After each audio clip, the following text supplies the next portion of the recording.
points of contention? When will we get our grade for SA1? Oh yeah, SA1. So I'm still finishing up SA1. I should have everything wrapped up by Friday. So on that note, really fast. So remember Friday we have class, right? Friday's operating on a Monday schedule. So there'll be class, same time, place here. If you can't make it on Friday, again, make sure you get caught up with the work. Right, Jordan? No, I was looking at the dates. Thursday was last week. Yes. But it never completely goes away. All right. All right, so class on Friday, right? Then Monday, we have the midterm. Review sheet for the midterm is posted on Brightspace, so hopefully everyone's had a chance to look at it. Okay. Are there any questions about the midterm or about the review sheet or anything like that, Mark? So we can bring our notes, can we have notes like No notes. No, yeah, so no nothing. So you can use the review sheet to prepare, but then the midterm is just you, a pen or pencil. So it's in person, In person here, yes. Professor, so for the first section, I know we have to answer two questions. If we answer both of them, can you see which one's better and give us a grade based on that? I mean, is that possible?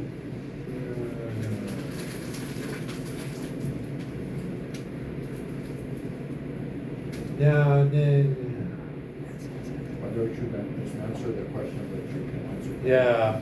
Yeah, no, I'm gonna go with you gotta pick one, or you can write them both out, but then you gotta pick which one you like better for me to grade.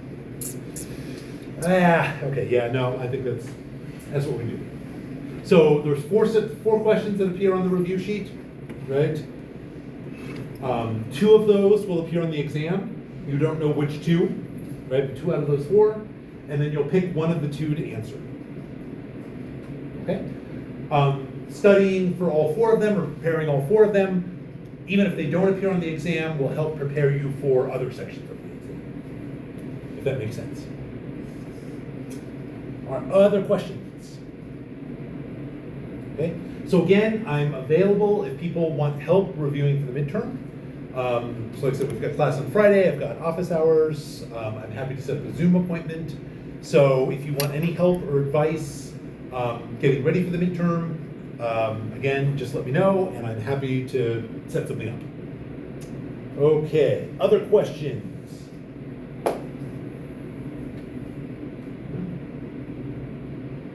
Good, all right.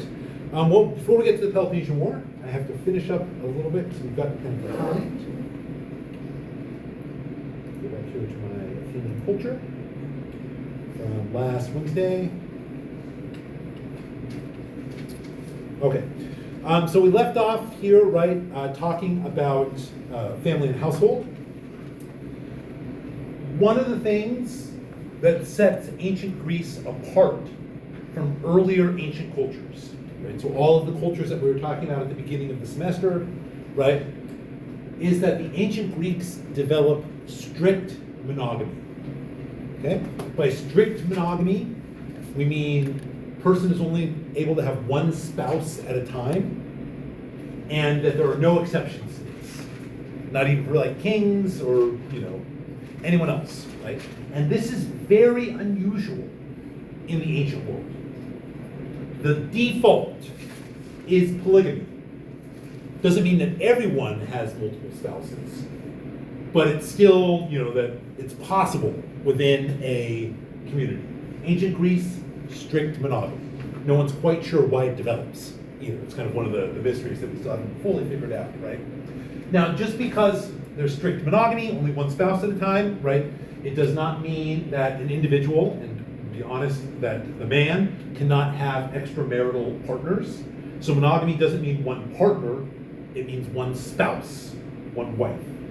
So legally he can marry twice and have 2 spouses? No. Legally, he can only marry once, one spouse. So if I'm an Athenian man, I'm allowed one wife.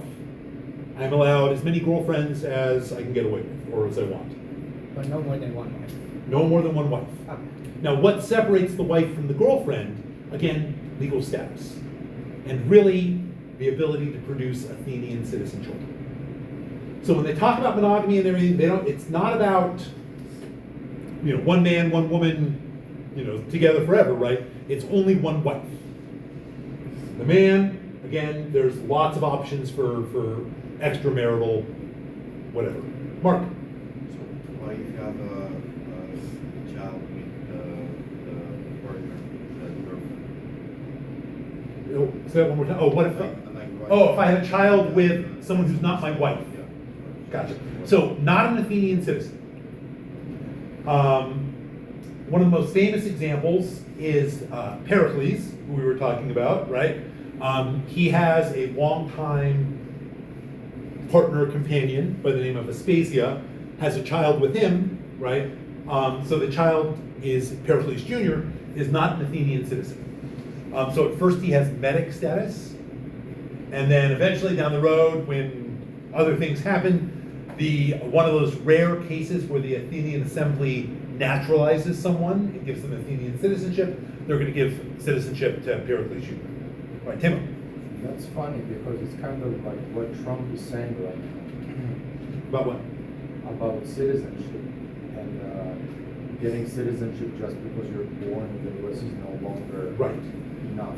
So you need to have parents who, at least one of them is Right. a US citizen. So this is the default in the ancient world, right? The idea of citizenship coming from where you are born doesn't really exist at this point, right? If places take citizenship seriously, which not all places do, it's grounded in lines of descent, right?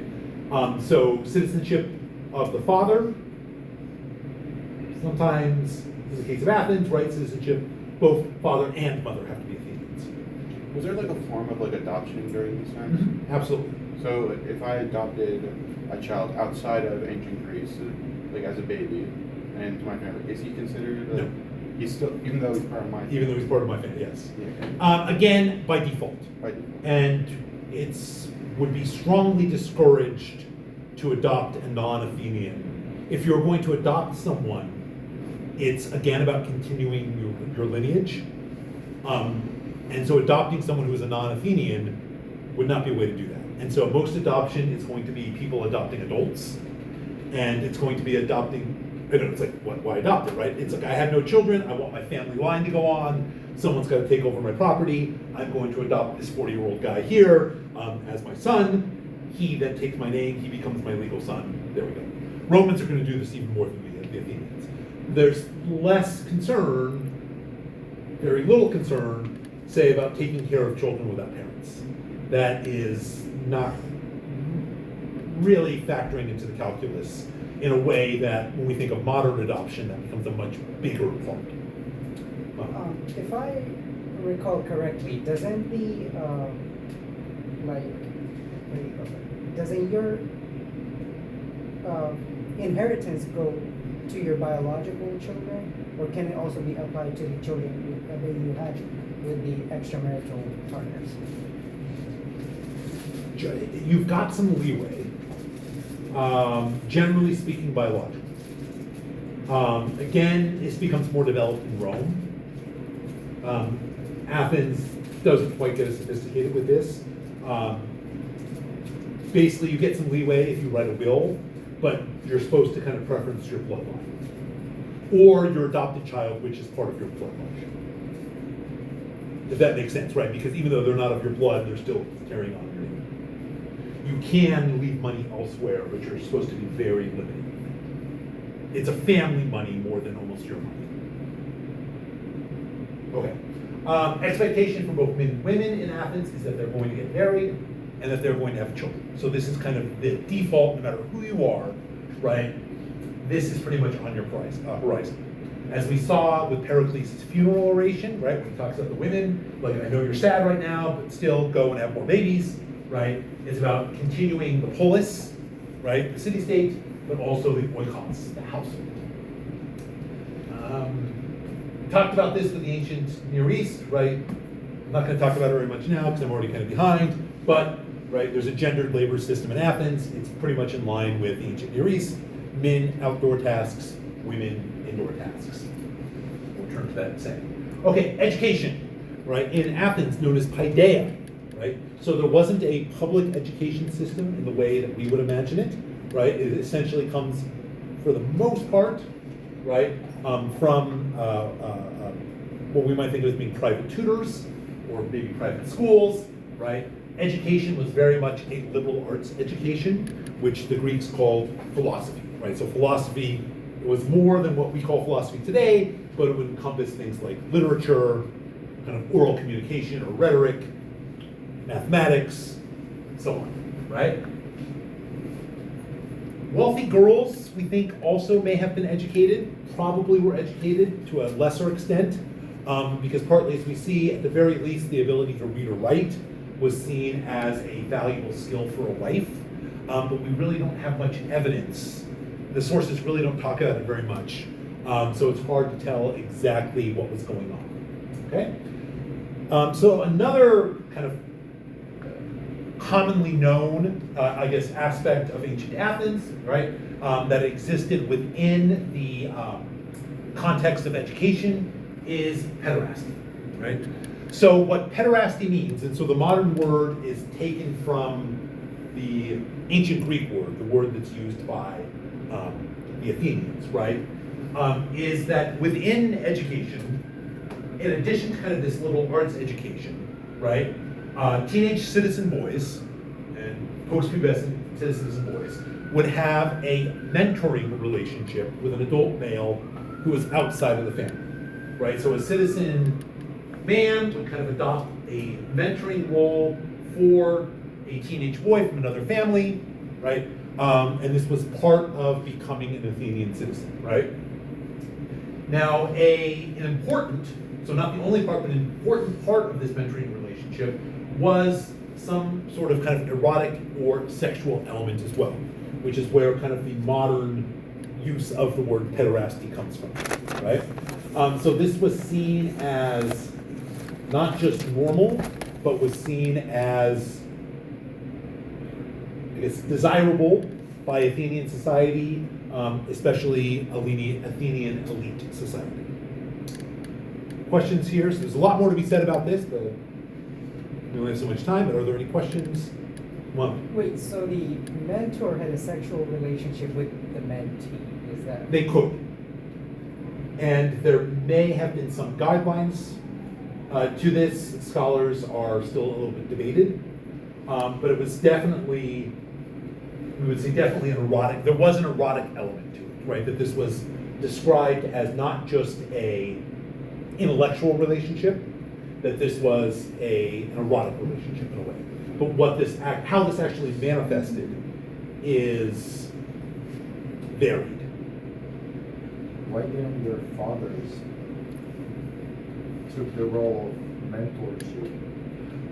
Why someone outside the family? So the theory is, right, that this is something that kind of gets added on later, right? So it's less about fathers, because obviously this becomes even more problematic with fathers, right? The idea is having a mentor from outside of the family basically broadens your network. It builds alliances, and so if you are, kind of an elite person that is going into politics, having these connections is going to be important. So we don't know for sure because we don't have the evidence, but again, it seems that having mentors coming from outside of the family builds these connections, and that this gets kind of folded into it along the way.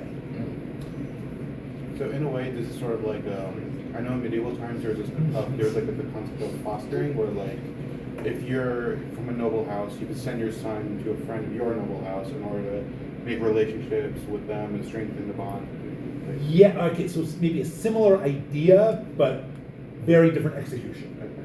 So you're not sending someone to live with someone else, right? They're still at home, and in the medieval, there's not supposed to be this at all. Yeah. Right. But a similar type of idea, right, of kind of building these elite connections. Mm-hmm. Yeah.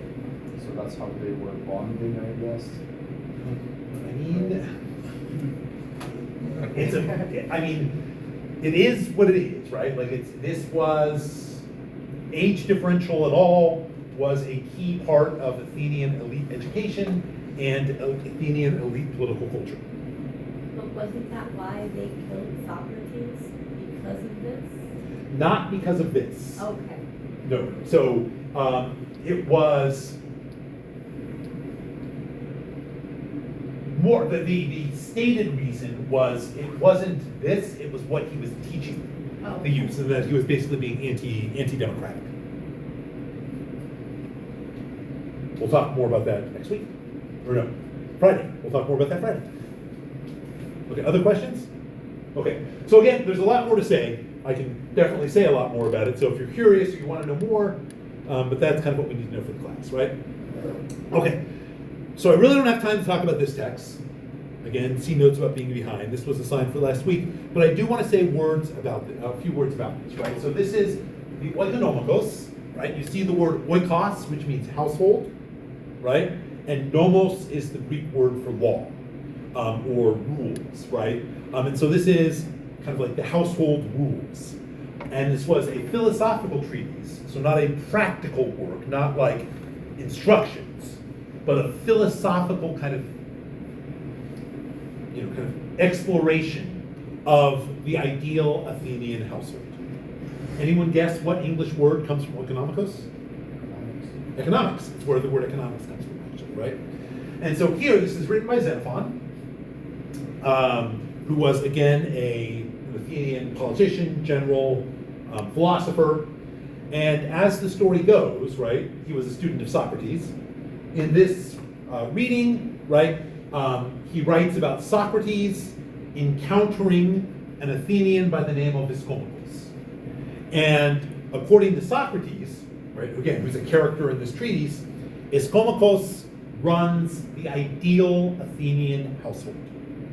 And so Socrates is going to basically converse with Ischomachus about what he does to kind of learn about, well, what makes a great Athenian household, right? And so that's kind of the framework for this treatise, right? And so Socrates starts off at the beginning. I'm going to take you through some key points, right? Socrates is like, Ischomachus, right? Like, you're always out in public. You're always doing things, right? How do, you get so much time to deal with public affairs and public matters? How can you get away from your home so often? And Ischomachus says, right, again, this is kind of the ideal, is that I've trained my wife to manage the home. So she manages the home effectively, which frees up more time for me to be engaged in public affairs. Okay? And you remember the funeral oration, right? What's one of the defining characteristics of an Athenian? Like a good Athenian is someone who's involved in politics, someone who is contributing to the kind of collective action. So Ischomachus kind of represents kind of this ideal Athenian, right? That he's able to give so much because he has, again, literally trained his wife to manage his home effectively. Okay? Everyone with me there? Okay. The wife of Ischomachus, according to the treatise, was not yet 15 when she married the adult Ischomachus, right? So there's usually at least a 10-year age difference from the evidence that we see between Athenian men and women. Hence where the training comes in, because Socrates is like, Ischomachus, what did your wife know when you married her? And he was like, basically nothing. She just left her father's house. She knew some stuff about, kind of woolworking, right, about how to weave, right? But really, I needed to teach her everything. Okay, so again, expressed as an ideal, right? And what he teaches her are basically things like overseeing the inside of the house.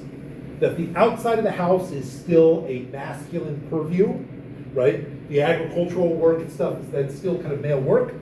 Interior of the house, women's work. But by effectively managing the interior of the house, right? Which includes like the receipt of goods and storage and things like that. You make the whole household work more effectively, frees up more time for public life. Okay, really quick. Read this to you here. So this is, if you happen to have it, you can pull it up. If not, I'm just going to go really quick. Page 5, paragraph 21. Ischomachus says, he's teaching his wife, it is important then, when the provisions are brought into the home, for someone to keep them safe and to do the work of the household. A home is required for the rearing of infant children, and a home is required for making food at the harvest. Similarly, a home is required for the making of clothing from wool. 22. Since both indoor and outdoor matters require work and supervision, I said, I believe that the God arranged the work and supervision indoors as a woman's task, and the outdoors are the man's. He goes on. For the God made a man's body and soul better able to endure the cold and the heat of travel and military service, so that he assigned to him the outdoor work. But the God endowed the woman with a body less able to endure these hardships, and so, as Skolnikos told me, he said, I believe that he assigned the indoor work to her.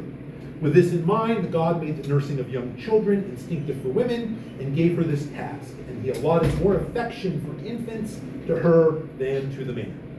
Okay, so what's he saying in this paragraph? What's the takeaway? Nicolette? That women belong like in the home and men belong on the field. Outside, right. And why? This is the important part. Why? It's religiously manufactured. Sort of. I mean, he's using religion here, but this is Socrates, and kind of religion means everything that's kind of superhuman. So where is it coming from? From a biological standpoint, like because men are bigger, stronger. Not biological, although it's going to be related, because that's coming from, and he doesn't couch it necessarily so much in terms of strength, right? He talks about endurance and stuff like that, but it's coming from the God. But when he says God, really what he's kind of talking about is like I would say mortality though, not gods, because like he refers to them as like gods, but right, they worship Athena, who is the goddess of war, but he's then telling us that we're not strong enough to partake in war. Oh, well, okay, that's a whole other issue. Yeah. That is complicated. I can talk more about that, but that requires a long conversation. No, but here he's talking about the God. This is Socrates talking about the God. Socrates has weird religious views. When he's talking about the God, he's kind of talking, I would plow ahead, he's talking about nature. So he's like, by nature, men and women are different. And this is a fundamental belief, like to understand the ancient world and kind of ancient society, you have to understand this assumption, right? That they fundamentally believe that men and women were different, not just in their bodies, and this is why I moved away from physical, but in their, whatever's the inside, soul, nature, essence, that men and women were fundamentally different, right? And this is a belief not just in ancient Athens, but throughout the pre-modern world, right? So he goes on. The God designated, so nature, whatever, right, designated that a woman should guard what is brought into the household, because he knew that a fearful soul is better at guarding. He also gave a greater share of fearfulness to the woman than to the man, because he knew that it would be necessary for the one who did the outdoor work to defend the household if someone tried to hurt it. He allotted to him a greater share of the courage, right? And then he goes on to talk about more divisions again, right?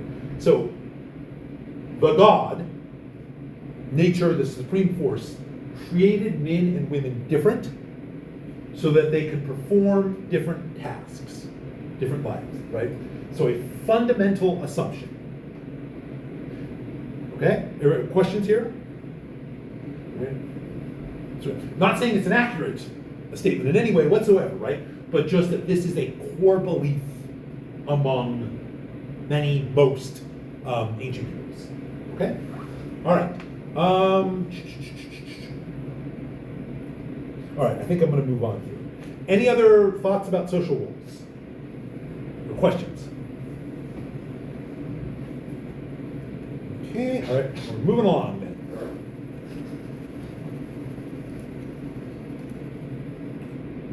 Okay, so we're moving on to a watershed moment, ancient Greek history, the Peloponnesian War.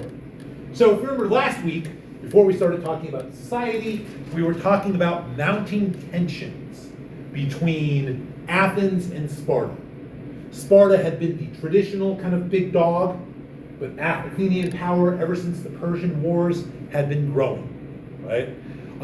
This kind of tension breaks out into some fighting, a hot war that we don't know very much about, that we call the First Peloponnesian War. Again, we talked about that all last week.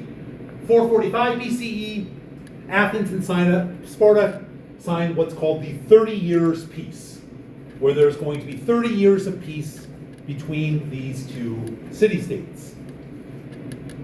Apart from this, Athens had lost its burgeoning land empire. So Athens had had a maritime empire. It used this kind of conflict with Sparta to kind of conquer more land for itself, but lost it all with this.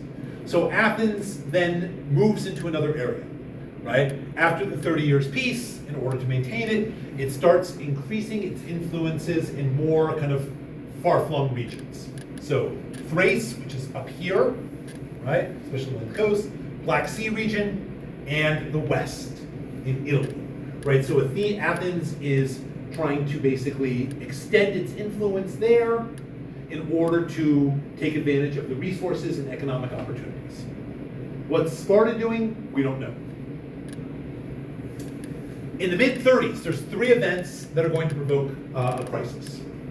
One, there's going to be a civil war on Corcyra between a democratic and oligarchic faction. Athens and Sparta are going to kind of get involved with their relative factions.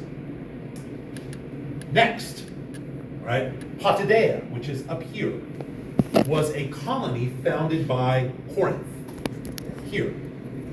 Corinth was an ally of Sparta and a member of the Peloponnesian League. Potidaea was a member of the Delian League and an ally of Sparta, ally of Athens. The Athenians basically forced Potidaea to expel all Corinthians from the colony and say Corinth can't have any more kind of input into the colony. Even though Potidaea is an independent city, all colonies were, this was a big deal because colonies were supposed to maintain kind of a close working relationship with their metropolis, with their mother city. So the fact that Athens basically pushes Corinth away from the colony, big deal, right? And Corinth, ally of Sparta. Last thing, right? Athens passes something called the Megaran Decrees. So Megara was a city that was right next to Corinth, right? The first Peloponnesian War was kicked off by basically Athens forming an alliance with Megara, which had traditionally been under the Peloponnesian sphere of influence. Now things have shifted. Megara has gone back to the Peloponnesian side. Athens passes these decrees saying merchants from Megara can no longer visit Athens or trade in any allied ports, which is a lot of ports, right? Because all of the Delian League are Athenian allies. So again, civil war, Athens and Sparta are on opposite sides, exclude an important Spartan ally from their colony, and again, deny another Spartan ally trade access, right? 3 locations kind of scattered all around Greece, right? So Megara, Corcyra, Potidaea. Okay, so Corinth is like, forget this. Corinth is like, after the Megaran Decrees, it's like, Sparta, time to declare war, let's go fight Athens. Oddly enough, Sparta is a little bit more cautious. So one of the Spartan kings at the time, a guy by the name of Archidamus, reaches out to Athens and says, okay, look, we want to avoid war. 3 things you need to do to avoid a war with Sparta. Number 1, rescind the Megaran Decrees. Okay. Number 2, you must free all the Greeks. Okay, well, what does that mean? What it probably means is allowing any of those who wish to leave the Delian League. So who remembers from last week? What had Athens been doing when city-states had wanted to leave the Delian League? Abdul? And what? So you can't. Sorry, I can't hear. Basically, so you can't leave. Yeah, how did they back that up? Their military. Their military, their navy, right? They'd sail their navy over, say, no, you can't leave. Oh, I see. Yeah, and then seize all of their kind of ships and other assets, right? And of course, this is a big deal. To avoid war, they must expel the cursed Alcmaeonids from the city of Athens. Who remembers the cursed Alcmaeonids? Who remembers? George? It was that family of Athenians that one of them got kicked out, and that was like starting reforms of democracy or something. Yeah, that was part of it. And remember, it starts back with the Pylon attempting to become tyrant, right? And there's that kind of agreement of, okay, we'll let you, if you surrender, we'll let you leave, right? But the magistrate breaks his vow and kills Kylon as soon as he leaves the temple. He's Megacles from the Alcmaeonid family. From that point, the Alcmaeonid family is supposedly cursed, right? And this keeps raising its head when expedient, right? Why do the Spartans care about the curse in the Alcmaeonids? They don't really. But who's an Alcmaeonid? Right? The most important of the Athenian politicians, arguably their best general at the time, Pericles. So the Spartans want Pericles out. All right? Athens is like, at which point Thebes, right, which is another, on the Spartan side, attacks nearby Plataea, another city-state that's an Athenian ally, and you get full-blown war, right? So Sparta kind of gets almost dragged into this war semi-reluctantly, I would say. The first part of the war is called, we call it the Archidamian War after King Archidamus, right? And the reason for this is that it has a very kind of weird flow. Pericles is basically says, look, Sparta has a much bigger, much better army than us, land army. If we fight Sparta, hoplite to hoplite, army to army, we're going to lose. No way about it. So what we're going to do is that we're going to avoid hoplite battle. King Archidamus wants to come and fight us. We're just going to avoid that. Instead, we are going to turn Athens into an island. How do you turn Athens into an island, you may ask? Answer, walls. So the Athenians, if you remember, there was this whole big thing about Sparta wanting Athens to like not rebuild its walls and not refortify, and Athens kept saying no, and this was a point of tension. This is where the Athenians end up with, right? What are called the long walls. So here's the city center of Athens. So all of this is Attica. Here's the city center of Athens, right? So kind of the smack dab where all the important stuff happens. Here is the port of Piraeus. So part of Athens, the city-state, right? This is kind of their main harbor, their main port, where all their stuff comes in. Here, two long walls that are basically protecting this strip of land between Piraeus and Athens. So, does anyone want to guess what Pericles means when he says turn Athens into an island? What's that? Supply themselves where? From the port. From the port. Okay. How does that make Athens an island instead of a port city? They don't need to venture outside the walls. Okay. Don't need to venture outside the walls. I think that they wouldn't have to worry about the different armies as much. Right. Have to worry about navies, but not armies. But who's got the best navy by far? Athens. Athens, right? So that's it, right? Don't venture outside the walls, and in fact, really just don't care about anything that happens outside the walls. So King Archidamus is going to be kind of, because there's all sorts of like farms and villages and people living there. King Archidamus is going to be ramping all throughout this area, burning things. Lots of refugees are going to be coming to the city center, right? But the strategy is island, right? It's this, and the corridor that's in between it, using the Athenian navy to resupply. And, right, harass the Peloponnesus with the navy too, right? They don't have a strong navy. If we can harass their ports and shipping, maybe we can do damage there. Or they also do things like kind of hit and run things where they will go drop off a bunch of soldiers. Athenian soldiers will run around burning things, get back on ships before the Spartans can respond. And this seems to be working really well at first, right? But then disaster strikes. 429, a plague strikes Athens, right? Attica is an island. The people whose farms are getting burned need a place to go, right? They move into Athens, gets really overcrowded. This exacerbates a big kind of outbreak that kind of explodes, right? And Pericles is going to be one of many casualties. Pericles is out of the way. which is going to lead to a change in Athenian politics and war strategy. After Pericles dies, we get the rise of the demagogue. So demagogue just means leader of the people. It is, in theory, a neutral term.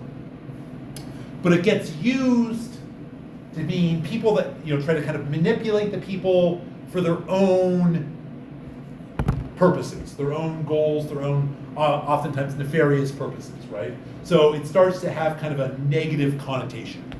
Not just people who lead the people, but who lead the people in the wrong direction for their own gain. After the death of Pericles, the most influential of these demagogues and politicians is someone by the name of Cleon. Cleon is very pro-war. None of this kind of messing around island stuff, right? Cleon says we need to go full out against Sparta, wipe them off the face of the earth. And surprisingly, seems to have a little bit of success actually doing this too, against all odds. That Athens starts winning some important victories, not just on sea, but in land against Sparta. All right, which brings us to our first reading today from Thucydides, an important event during the ascendancy of Cleon. We get the Mytilenean debate. This is PS 13. Okay. Who or what is Mytilene?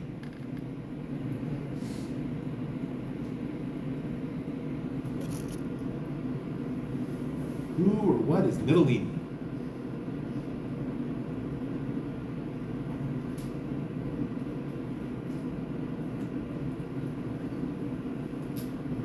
Abdul. Part of the Delian League, which means what's its relationship to Athens? It's an ally of Athens, or subject of Athens, depending on how you look at it, right? Right, they want to leave again. And again, they're located over on the island of Lesbos, here, right? So, part of the Delian League, Mytilene is a city-state on Lesbos. Lesbos is a big island. There's actually 5 city-states on it. They want to leave. Why do they want to leave? Who is making overtures to the Mytileneans?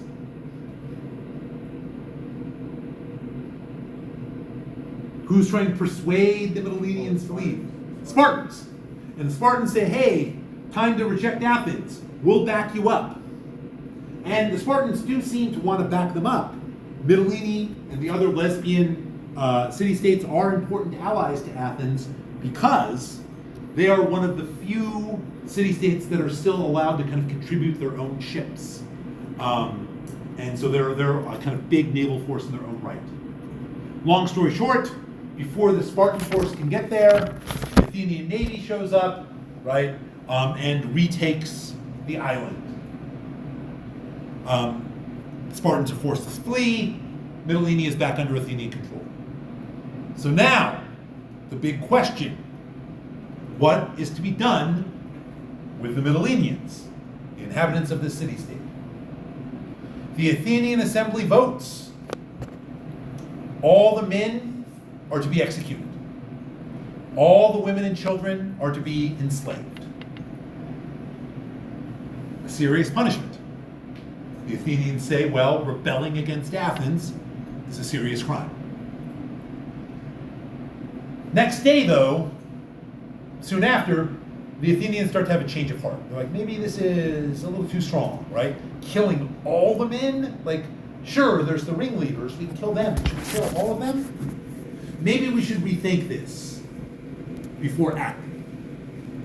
And this is the Mytilenean debate. All right, we've made this decision to kill and enslave all of the citizens of Mytilene. What do we do? All right, so what are the two sides of the debate?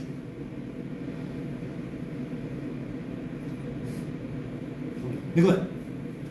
One would be not to kill them, and one would be to kill them. Who's in favor of killing them? Say the elites are in favor of them. Okay. And who is the leading voice, do you think? Cleon. Cleon is saying, look, We voted to kill them, we need to kill them, time to kill them and enslave them. Right? He's got an opponent who says, no, we shouldn't kill them. Exodus. We should change our mind, it's too harsh. What is the main issue that is driving the debate? And whether or not to kill and enslave all of the Middle-Eanians? Go on. That the people that were armed, they didn't actually fight. Mhm. The Athenians came. Right? There were a lot of people that didn't fight the Athenians, right? But and so the question is, should they be killed? What is motivating that decision, though? Why are they wavering about should these people be killed? Nicolette? It's considered genocide of all. Nope. That's not the issue. That's what we hope would be the issue. It's what I hope would be the issue. That is not the issue, at least as appears to Thucydides. The way that it is presented, maybe someone thinks that, but the way that it's presented isn't really about the people themselves. What is the issue? At least in what gets recorded here. Other allies of the rebellion see this as a possible threat to them. Yes. And so what's at stake with this decision? Whether to kill or not kill. Potential future allies. Right. What's going to happen to the other allies? Right. So it is presented as a political decision. Now again, if we're optimistic and altruistic, maybe we say, well, they're presenting it as a political arrangement in a way to kind of convince people, but really they care about the Middle-Eanians. We don't know. We don't know what people were actually thinking during this debate, right? But the way that it's presented, we're talking about political expediency, about what's going to happen to the empire. So, according to Cleon, why is killing and enslaving the Middle-Eanians, all of them, good for the Athenian Empire? Why is it good? It just shows all the subjects that like rebelling against Athens is not so. There you go, right? If you rebel against Athens, this is what's going to happen to you. All right. He's like, send a message. And what is worse, Cleon says, than deciding to do this and then changing your mind right after? Why is that bad, according to Cleon, do you think? If you didn't read it, you can guess it, right? Why is it Cosmo? It shows hesitance. Hesitance, Questioning decision. questioning, weakness, right, there you go. That doesn't project strength. We decide to kill him. Killing him's the best thing to do. We need to kill him anyway. Okay. So the other side, right? All right, so we've got here Didotus. What's his argument for not killing them? Why is this good for the Athenian Empire? Abdul. Sorry, loud. Say it would like mess up their empire, like their future endeavor. Why not? Because if you do kill a whole, like let's say you commit genocide or something, your further like allies or something with your pocket would hesitate to like join you out of fear this might happen to them also. Maybe. But the allies are already our allies, right? They're already there. Future, like let's say you try to like expand more. Yeah, but they don't have a choice, right? Remember, we're using allies in quotes here, where the Athenian navy shows up and says, you're now our allies, right? So there might be something there, but it's not quite, right? It's more concerned about what might happen to current allies. What's that? They might rebel, but then isn't Cleon right? Then, if we have such a harsh penalty, then if they rebel, that'll be a deterrent to them to rebel. What happens if someone, they're like, Dionysus is like, well, you can't kind of control everything. You're going to get factions. You're going to get people that are doing or saying things, and that sometimes become problematic. And if we set such a drastic example with the Middle-Eanians, what's going to happen in these future cases? They rebel worse. Right. Why are they going to rebel worse? Because they know what we can bring now. Where they put down their arms and didn't fight back, our allies might fight back harder. Right. That they know, like, look, all of these other people that actually didn't fight against Athens, right, that they got, kind of caught up in all of this other stuff, right, they all got executed. Now we've got some other stuff going on here. I'm not involved, but I better get involved because otherwise I'm going to be killed even though I didn't do anything. So Diodotus says, look, if you want things to be able to calm down, if you want people to be able to surrender, if you want people to be able to handle their own business, it needs to be a more measured response, right? But again, the whole argument, at least as presented here, about killing and enslaving, right? It's not about morality. It's about how best to manage the empire, right? Is the way that the speech is, again, pitched. Diodotus' view wins out. The Athenians reverse course. They say, okay, we're only going to kind of kill the ringleaders, right? Mytilene is brought back into the Delian League. Any questions, thoughts, comments? Mytilene debate? Athenian ethics aren't necessarily our ethics, right? One of the sobering things to kind of encounter. All right, Cleon is going to die in battle, 422 BCE, right? This is going to open up the door for peace.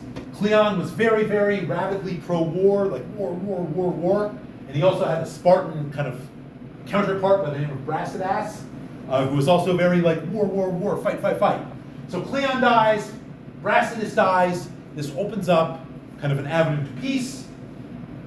Sparta and Athens sign the Peace of Nicias, which is named after one of the Athenian negotiators, promising now 50 years of peace, right, between Athens and Sparta. Moreover, Athens doesn't have to make any concessions. Its empire and its navy can remain intact.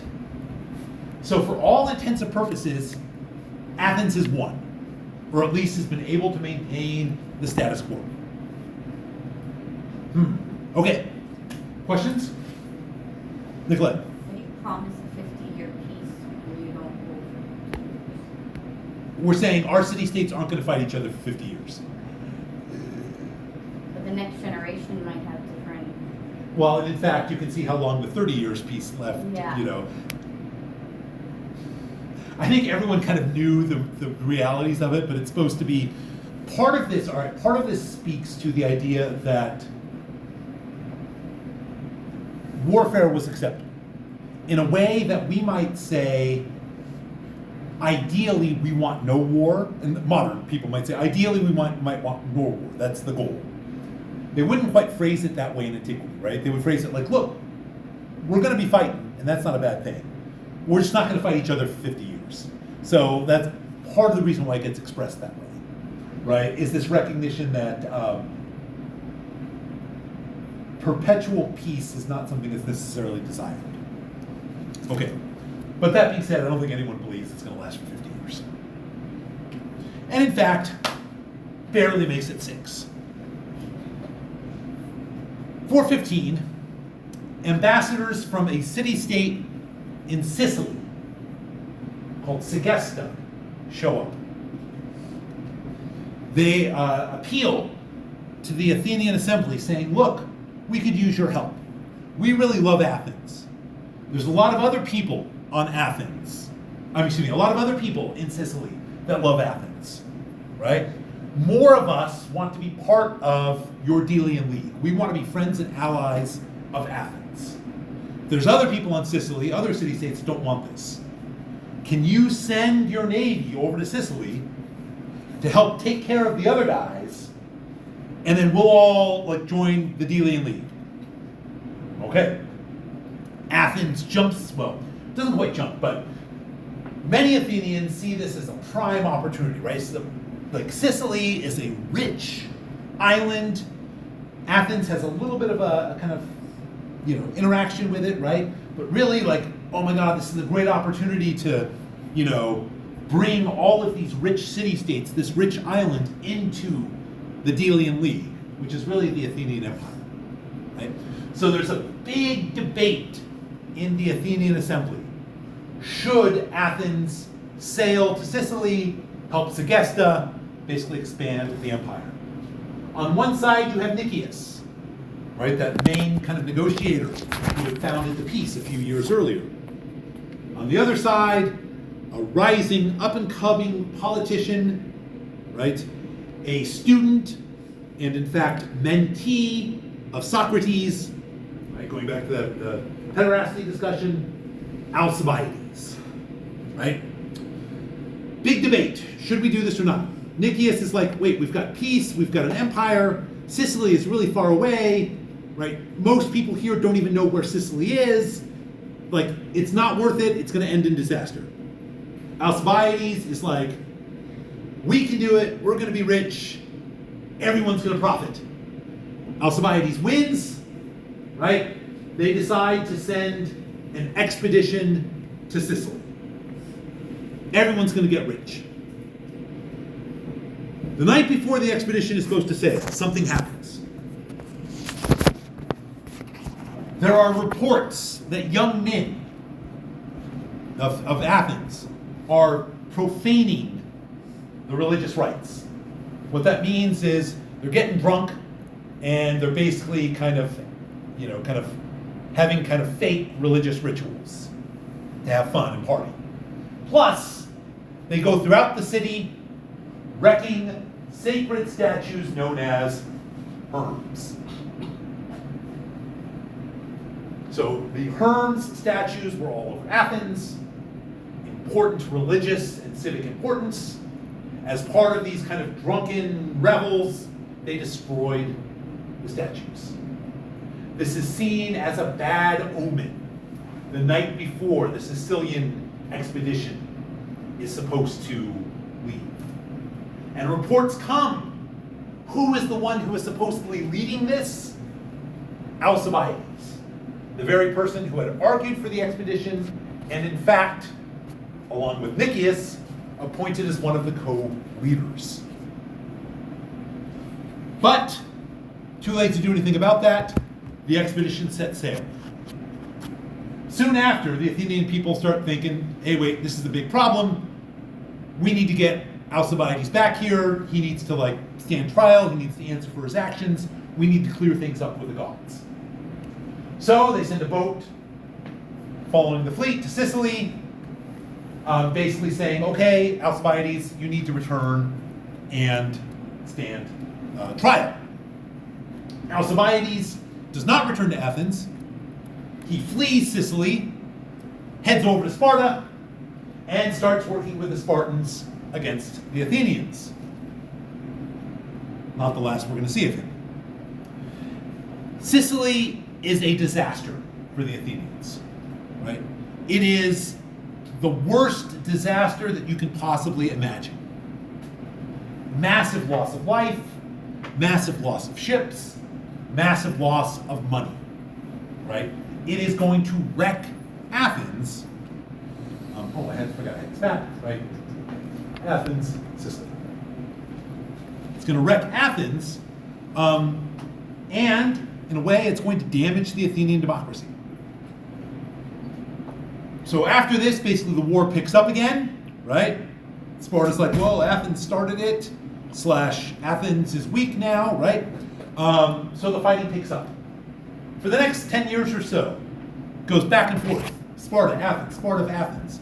Both seem on the verge of winning at various times, right? Sparta seems about to win, then Athens seems about to win. Sparta seems about to win, Athens about to win. All of a sudden, a new player comes into town. Persia. Remember, the Greeks had turned back the Persian invasion, but Persia was still there, right? Richest, most powerful state in the world still at the time. Persia starts funneling money to Sparta so that they can basically build a navy to fight against Athens. Persia sees that it's in its best interests for the Athenian Empire to be dismantled. At which point, Alcibiades reaches out to Athens. He says, I can fix this. Let me come back. Never mind that he's been working with Sparta for the last few years. Let me come back. I can get Persia to support us and turn from Spartans. Athenian says, okay. Then doesn't work out. Alcibiades disappears again. Athens starts to descend into civil strife, like fighting on the streets, right? There is a crisis of democracy. Many people in Athens see democracy has failed, right? That it is leading Athens astray. Example number one, Sicilian expedition, right? Athens had won the war, it had an empire, and it threw it away. Why did it throw it away? Because a bunch of people who didn't know better voted for the Sicilian expedition. Many start saying, look, democracy doesn't work. It is a flawed system where uninformed people get to make the decisions. This is why we're losing against Sparta. We need to get rid of it. These voices get louder and louder and louder until 411, there's a coup, right? So the democracy is overthrown and replaced by these voices, basically replace it with an oligarchy, a smaller ruling council. They are now going to govern Athens.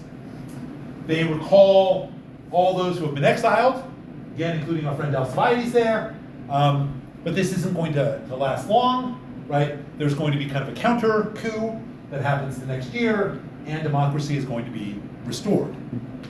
But again, lots of kind of anti-democratic voices made themselves heard during this period. All right, questions here? So, even though democracy's been restored, Alcibiades was allowed to stay, right? He had been recalled.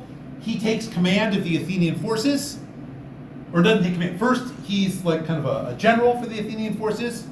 He wins a bunch of really impressive battles. So he's given kind of full command over the Athenian navy. So Alcibiades is now leading the war effort, at which point he then promptly loses a big battle to the Spartan admiral Lysander. And Athenians are not supposed to lose naval battles.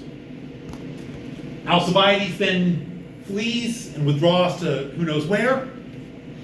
Sparta starts getting even more support from Persia. Persia's like, excellent, this is good. Athens is losing.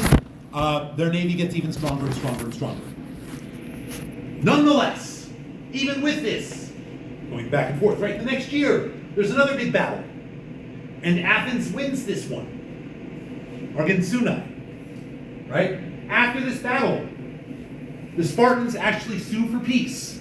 Once again, they say, Athens, you can, keep the status quo, peace, end of the war, you've won. Athens says, no, we want more.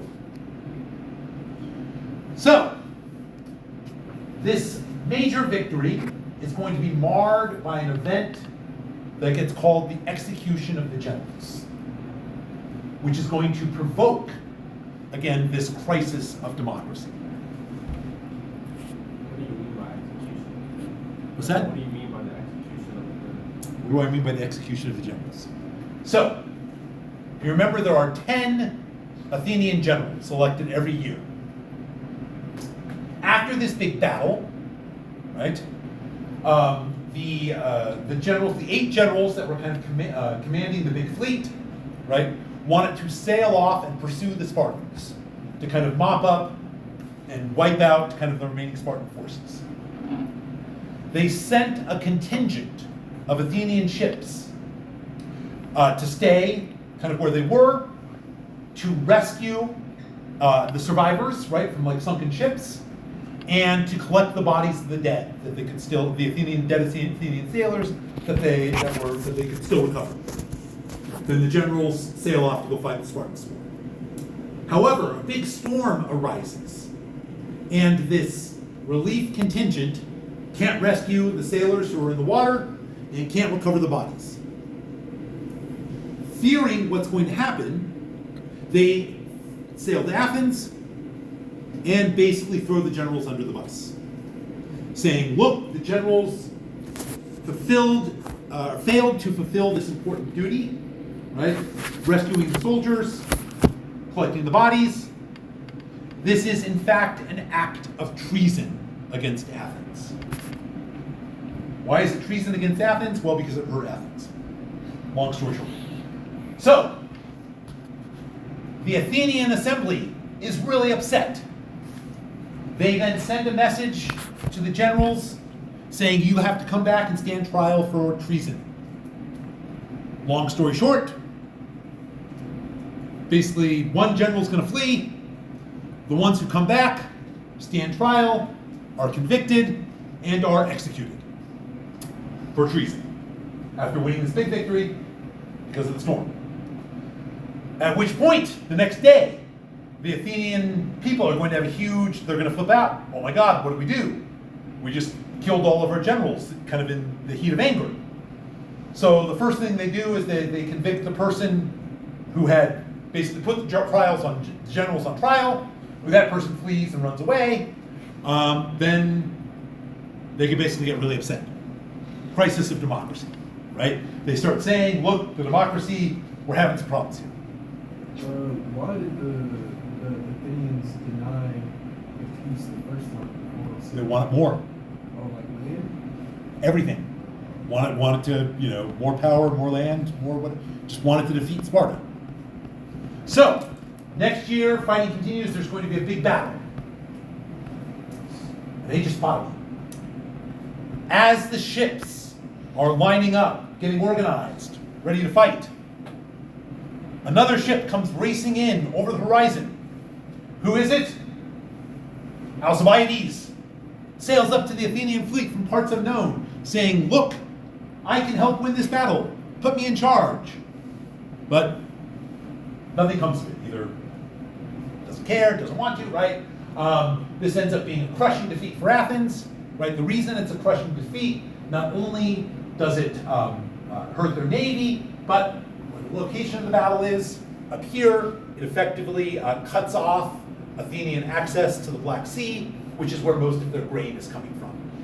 So Athens no longer has a food supply, and the next year are forced to surrender. So Athens loses the Peloponnesian War, although really no one wins. Okay, so what I want you to remember from this, the big thing though, right, is one of the things that Athens is experiencing is a crisis of democracy. There are lots of people who are unsure about the democracy's kind of abilities, efficacy, right? Sicilian expedition, execution of the generals. There's a lot of voices saying, maybe Athens needs an oligarchy. Abdul. They didn't Alcibiades after that he fled to Persia, right? Mm-hmm. He Yeah. got assassinated by Sparta. So lots of fleeing, yeah. Lots of people fleeing to Persia, right? Persia was a popular place to flee to. All right, so our last reading for today is a really interesting text called the Constitution of the Athenians, right? Again, Constitution, a word just meaning kind of the state organization of Athens, right? Or how the Athenian government works, right? And this was written by an author, we don't know who it is. We call the author Pseudo-Xenophon because in the Middle Ages they thought Xenophon wrote this, but he didn't. Or sometimes we call the author the old oligarch. And it's not entirely accurate as well, too. We don't really know why this was written. Was this person serious? Were they writing it as a joke? Was it a literary exercise? Who knows? But it gives us really kind of interesting insight into the Athenian democracy and possibly this crisis of the democracy that I was talking about at the end of the Peloponnesian War.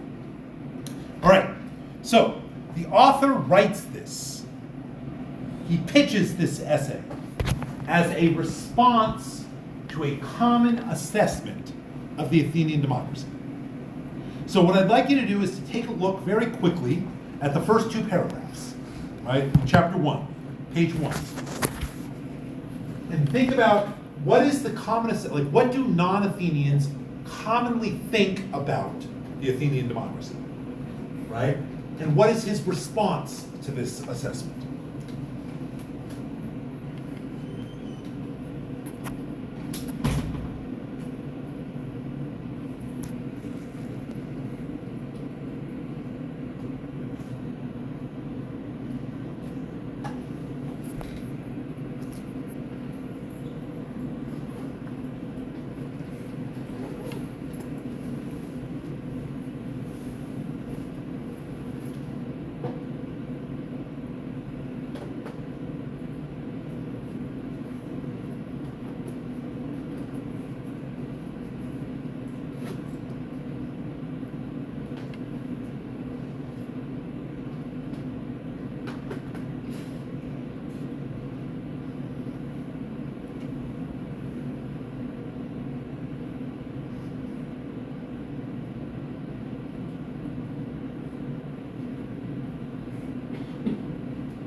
right, so according to the author, what do most Athenian, or most non-Athenians, what do they think about the Athenian democracy as a type of government?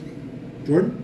They think it's weird that power is so like evenly distributed Okay. to like classes. Okay, it's certainly weird. There's something more to it than just being weird. I'll just state the last part of the first paragraph. It says, which are looked upon as blunders by the rest of the Hellenic world, are the reverse. Right, so what does that mean? So what do most of the non-Athenians, what do they think about the democracy? It puts like the general population over the rich. Well, I mean, that's just, I mean, maybe not true, but that's part of it. No, but what is the last sentence you read says something different. Right, it's that last sentence in the first paragraph that's really important. Jordan? It says it's a blunder, like it's a mistake. No, not that. Yeah, Mark, what do you have? I think it says that it is the poor that should be have privilege because they are the one who forms the state. They're the one who created the atmosphere they have. They are the one the soldiers that going to war and that makes the Athens greater than. True. But it's not, I mean, again, that's not quite the assessment point here. All right, first off, does the author like the democracy? What? You think he does? These are supposed to show that they said about its preservation in the right way, that those other transactional connected, which are looked upon as blended by the rest of the Hellenic world, are the reverse. So I think he's saying like anybody who thinks democracy is not good, it's like reverse to the rest of the Hellenic world. All right, you're close. Does he like it? Clay? I think that he judges it a lot, that he necessarily does not like it. Thinks that there's an unfair power grab between the wealthy and the poor. Mm-hmm. And so that speaks a lot into it. I think, if you want my honest opinion, I see a lot of Karl Marx in this writing of like, that there's a lot of unfairness between power of the social classes. Okay. So, he says, as concerning the constitution of the Athenians and the type or the manner of the constitution which they have chosen. What is the type of constitution the Athenians have chosen? Democracy. I praise it not, insofar as the very choice involves the welfare of the baser folk as opposed to that of the better class. I repeat, I withhold my praise so far. I'm going to stop there for a second. Does he like the democracy? No. He does not like it himself, right? As a form of government. Why? Because they oppose the welfare of the basic folk with the better class. Right. It caters to the poorer people, right? Instead of the aristocrats, instead of the better people, right? Now,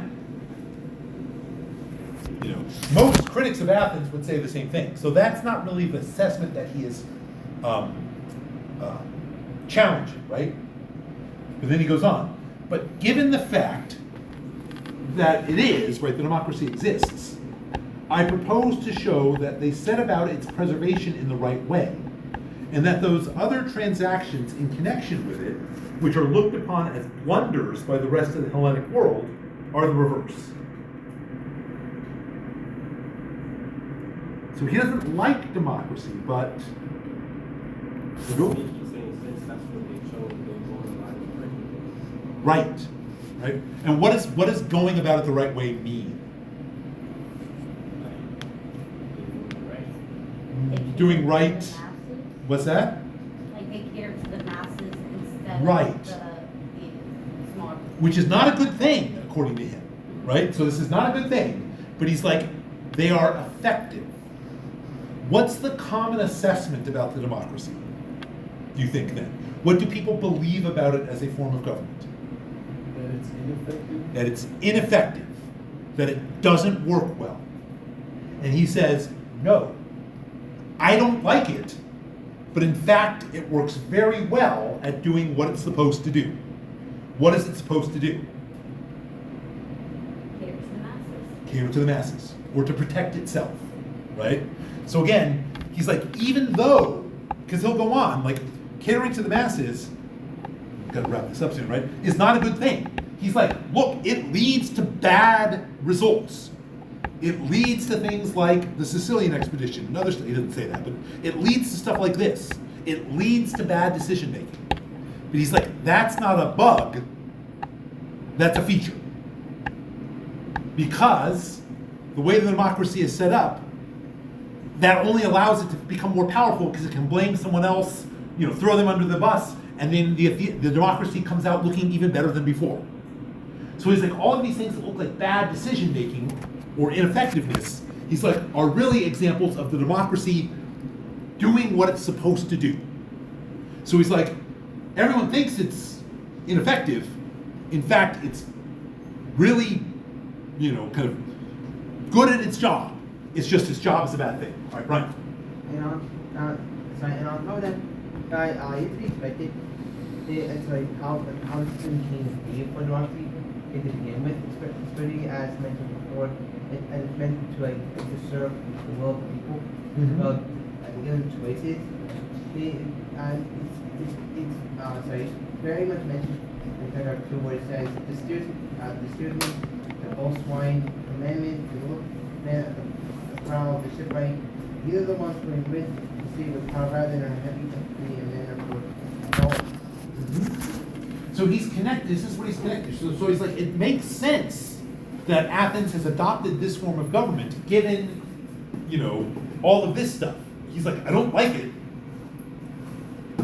but there's a logic behind it. I don't agree with the results, but you can't fault the logic, right? As opposed to everyone else who's like, well, it's just chaotic mess. He's like, no, right? It is about preserving this power. Problematic power, he would say, but it's good at preserving this power, right? And so we're out of time now.